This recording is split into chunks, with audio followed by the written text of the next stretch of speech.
Hey guys, Robert here, and it's been a while since I've done this, way longer than usual. Usually when at least this particular series new installment comes out, I am quick to doing it.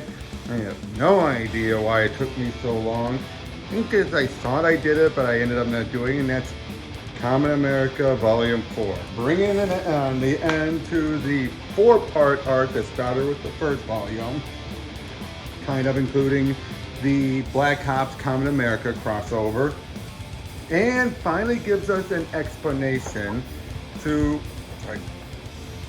what's been going on with Vicki. Because at the end of Volume 3, we find out that Vermilion Masquerade herself the whole time, ended up being Carley's best friend Vicki, which caught me way off guard, but then I kind of looked back and realized things. And then during the crossover, she worked with Apex Moth and Hair Trigger and found out that she can not just do mud, but also do stone as well. Also, Hair Trigger basically attacks and leaves Apex Moss after a bunch of other circumstances, so she's been apprehended. But yeah, after during Volume 3 as well, Vermilion also revealed her working with Lake Sheep, the guy who basically was one half of the company that basically publicized Carley when she was Warhen at first, and then also would handle Sylvia as well. But the other one is Schultz, who we finally meet in here, and he's not what you expect at all. Not only that though, but as when I had Mark Pellegrini and Tim Lim on my show quite a while back, they said this would actually give context to a lot of the stuff with Vicki and everything, and also go in between a lot of stuff. And they weren't kidding. As we open up with Carley and Vicki as just being friends and everything growing up, how they're just all like, oh, and again, it's just so cute and everything. And if you remember, one of the people who was influencing Vicki and Carley to a degree was their teacher, who in Volume 1, Carley had given her scarf to the teacher. Of course, the teacher didn't recognize her. How could she? They were little and everything. And then the second volume, she had wrote a letter to Kamen America, not knowing it was Carley, and she regretted a lot of stuff in her life. She sadly had passed away, but we find out that yeah, she kind of got things going, because the teacher was very much a break the glass ceiling type, and she openly admitted she was just feeling a lot of emptiness in her heart, and it left her with nobody in the end. But until that point though, now she's not coming off as a complete and utter bitch. She's not. She just feels like Vicki, Vicki should, women in the arts is practically a stereotype. She should go into science. That she wears glasses, she's not that, and that's not a stereotype. But she's not forcing her either. She's just trying to encourage her and everything. And they say, hey, you can do geology. That'll still allow you to deal with the mud you love to do your artwork on. So it's like, that could be exciting. And well, we then cut to Vicki waking up, getting a lot of messages, a lot of them from Carley and everything. One of which even saying that the office that she works at says she's going to be in South Dakota. Everyone's upset. Lengchi then calls, calling her a backstabbing harpy, and we find out, yeah, after her reveal on the news, they're losing everything. But then Carley calls again, and just this beggar saying, you're my best friend, and that just triggers Vicki right there. Carley keeps on trying to call, and yeah, just nutsy's working. Then we get this little side bit with this guy, terror trafficker bandit Okami.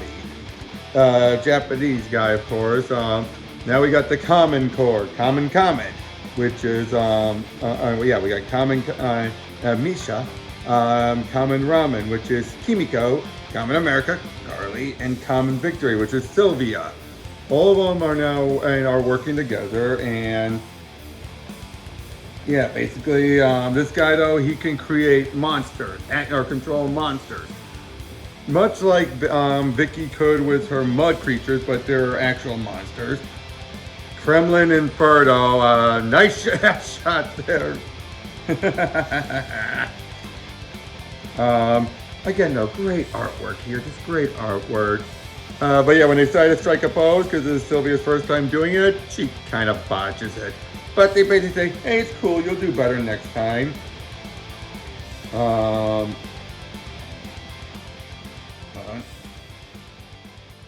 Yeah, Carley keeps trying to call, and then we get a flashback to around, I think it's around the time that before Carley got her hit by the comet. It's the same day for Vicki to get hit by it. But beforehand, she's bemoaning and everything how, yeah, this is not even worth it, this job of hers. But right before the meteor hits, a shadowy figure talks to her and basically says, oh yes, you will gain great power, but not as much as you should. But if you agree to me, I will make sure you will be all powerful. And she says yes, gains that power, and she has the ability over the mud and everything. But then we see Lengshi as he's just bitching and moaning. We find a reference to the Walmite first term part 2 stuff, where basically Lengshi says they let get rid of testosterone and Meredith Maiden and everything, which was set up for eventually down the line when they'll show up under new names and new looks and everything. Nice little pot shot about Red Rooster. But yeah, they're just, you know, Lengshi's going on and on. We find out though then how he united with Vicki. Turns out while Carley was in the coma, Lengshi was there ready to fire her. But Vicki said, hey, if you listen to me, I got a few ideas, so long as you don't fire her. But then Schultz is ready to walk out the door. Lengshi tells him no, and turns out Schultz is not what you think. Yeah, and we don't get much answers about him yet, but we know he's dangerous. But yeah, Carley and the others make it on home.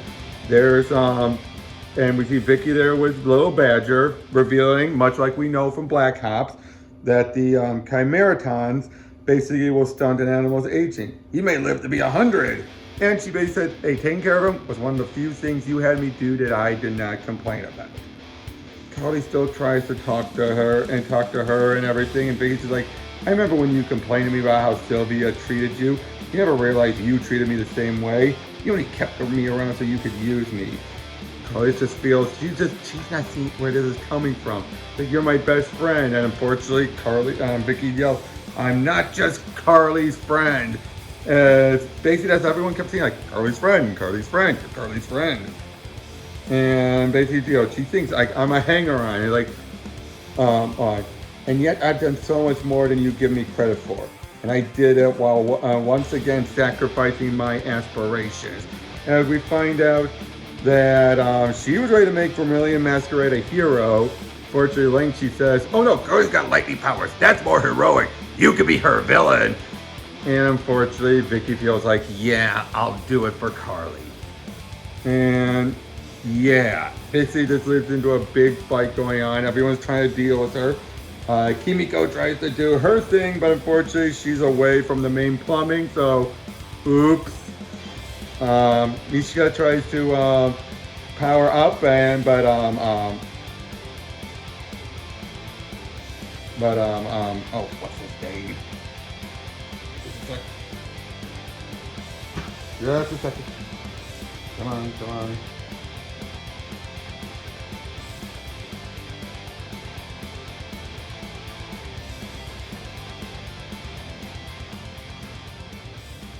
Siggy saves her, and then she kisses him, because yeah, they've been building up on that since Volume 3.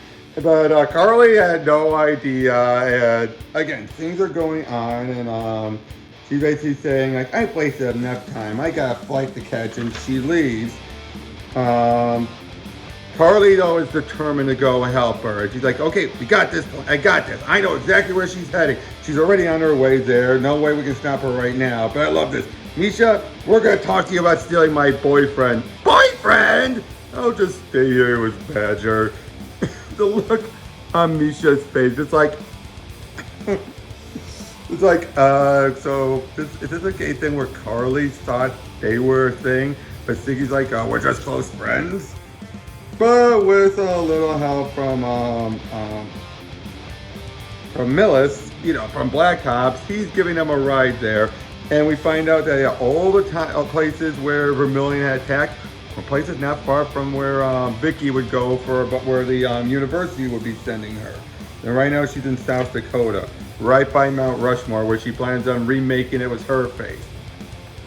And she's right about to do it when they show up with new outfits. Turns out Vicki has slipped those in there. When Carley was kind of fall line all the way back in Volume 2, turns out, no, it was Vicki's outfit. She was going to surprise her, saying that you were part of the team. Unfortunately, Vicki feels like too little, too late. And it just goes into their final fight. And she's like, you will call me Vermilion. No, I won't, Vicki. And yeah, again, putting up a big fight. And Carley just feels like, and Sylvia is even, is putting up a good fight, helping out. But Vicki just feels like, hey, stone's not going to work now with the water. And I can make monsters. I can move mountains. I'm always better than you. To which Carley, like, Vicki, stop your whining. And basically says, you think you're a victim here? You're better than that. And he's saying, now it does get a little preachy here, saying like, we're descendants sons and daughters of pioneers, innovators, soldiers, hard workers with dreams. We aren't victims. We forge our own destiny through blood, sweat, and tears. You want to be a villain? Is that your goal? Fine. You're the one who has to wall your own petty pity party. But I choose to be a hero. Again, I do like it. It gets, like I said, it gets a little, okay, maybe not preachy is the right word, but a bit of verbose there. The whole, we're the sons and daughters of pioneers, innovators, soldiers. But it works still in a Captain America way. And Carley, she's going to knock some sense into her. There's still, again. And Vicki still thinks like, oh, yeah, sure, keep it up. Misha knocks her into the air, and then with some help from Sylvia, and Sylvia, with using Kimiko's abilities, does a big geyser, which leaves her wide open for Carley to zap her hard. And then, pound her right until she's down for the count. And she even says, you were right about one thing, Vicki. You're not just my friend. You're practically a sister to me. I just wish that instead of holding it in, you'd just talk to me. For what it's worth, I'm sorry that I didn't see it sooner, and she is just a mess. But then we find out, she's being apprehended. Despite not killing anyone, she's still considered a domestic terrorist. But the fact that Commando G likes her, and he's a great judge of character, tells you there's hope for her yet. Misha gives Carley some words of encouragement from one sister to a person who just lost her figurative sister. And when they're back at the place that was their headquarters, Carley just remembers how she and Vicki worked on it when they were little, making it their own little clubhouse and everything. And yeah, just like, we'll always be friends. And again, such an emotional moment. We got a comfortable group pin-up artwork, very phenomenal artwork. As we get the usual then epilogue story, where Hair Trigger is talking with Father Redder from the Soul Finder series. I gotta get to reviewing this in the second volume soon. But yeah, this sets up the impending crossover that's going to be where it's going to be Black Ops, Kamen America, and Soul Finder. But basically, he's there, just they're talking and everything. As they leave, we see, Vicki's been adjusting quite well. Has no chance of escaping. But then that guy appears before her. Schultz appears and taunts her. Sorry. And basically says, she's like, do I know you? You did. But it doesn't matter. I'm going to have to take back the gift I gave you. I can't take away the energy you were exposed to and the impact, but I can take away everything I gave you when you told me yes. Now what that is, we don't know exactly how much he gave her. But basically he says, I'd say not, and I'd say there's nothing special about you anymore, but there really was, and there never really was anything special about you in the first place. Damn! And he's like, what kind of monster are you? The kind that eats other monsters. And Lavakova, Hair Trigger, is intrigued as we ended with a stuff going on for the 4th of July, about the 4th of July, life, liberty, and the pursuit of happiness. And we get another dedication to someone. I believe the guy who passed away due to COVID, I believe that's who this is. The guy who passed away due to COVID, who was one of the main people who really helped ship the books out. But yeah, that's the end of the first arc of Kamen America. 4 volumes, 4.5 technically. Yeah. And I really liked it. The stuff with Vicki is heart-wrenching. Even though she brings down herself, it's not Carley's fault. It's no one's fault but her own. That's made very clear. And now you understand how she got to that point. At the same time, it's like, you could have said no plenty of time, but you could have spoke up, Vicki. You're the one who kept it to yourself. And in the end, I hope she can redeem herself. She's supposed to appear in the crossover, so here's hoping. And as far as the stuff with Schultz and everything, and possible return of Ice Tostra and Marinette Maiden, I can't wait. Hopefully that might be in the next volume. Apparently it's supposed to expand a lot more on the world. And again, I can't wait. So yeah, I hope I can get back to doing some more crowdfunding reviews. And until then, I'll catch you guys later.